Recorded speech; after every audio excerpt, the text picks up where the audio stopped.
Subtitle: Echoes of Outlaws. Chapter 1. Return to Coal Creek.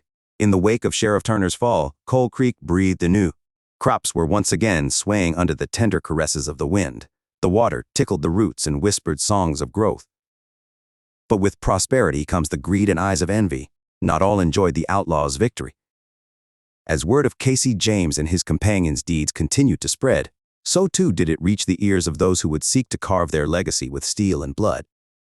The seasons turned, and a harsh wind blew from the north. A gang, infamous for their unforgiving brutality, had heard of the wealth of Coal Creek. They rode with vengeance in their eyes and darkness in their hearts, intending to plunder what Casey and his friends had fought so hard to protect. Chapter 2.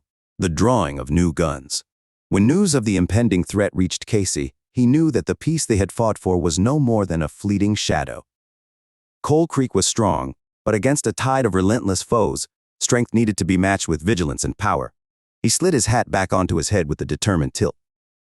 "Wild Bill, we ride at dawn. We still got fight left in us, don't we?" Casey's voice echoed with a steely resolve. Black Sam's laughter rumbled like distant thunder. "Fight ain't never stopped," Casey. "This land's our legacy. Ain't no band of thieves going to spoil that now." Rose peered down the dusty path from where they expected the gang to appear. "Our guns didn't rest," she declared, her hand drifting towards her holster. "Neither do our spirits." Chapter 3. Shadows Loom. As predicted, the dark silhouettes against the horizon solidified into the most feared outlaws across the West.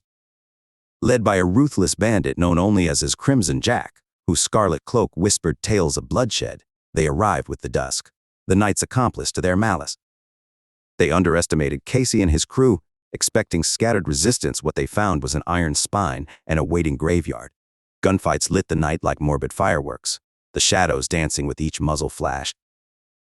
Coal Creek wouldn't fall easily, and the newcomers would soon learn that legends like Casey and his gang couldn't be silenced easily. Chapter 4. The Second Stand. When the dust settled and blood seeped into the earth, the gang of invaders found themselves outmatched. Casey and his allies fought not for the thrill of battle but for home, a cause that lended strength to tired limbs and steady aim to shaking hands.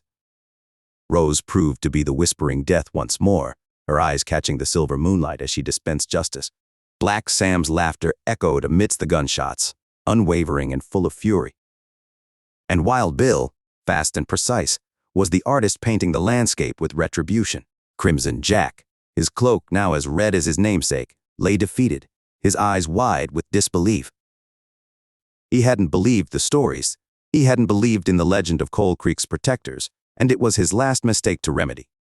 Chapter 5. Dusk Till Dawn. In the aftermath, with Crimson Jack and his gang no more than a bitter memory, the people of Coal Creek emerged. They encircled their champions, once outlaws, now guardians of a promised future. Casey looked upon his friends, upon the town, upon the life he'd fought for. A twinge of sorrow for those lost mingled with pride for what they had accomplished. They had forged a sanctuary not with words and promises but with action and an unwavering belief in justice. And as the first light of dawn broke over Coal Creek, the silhouettes of Casey James, Wild Bill, Black Sam, and Rose faded into legend once more. They had defended their land and secured the lifeblood of the town, their legacy now written not only in the annals of the outlaws but in the very heart of Coal Creek.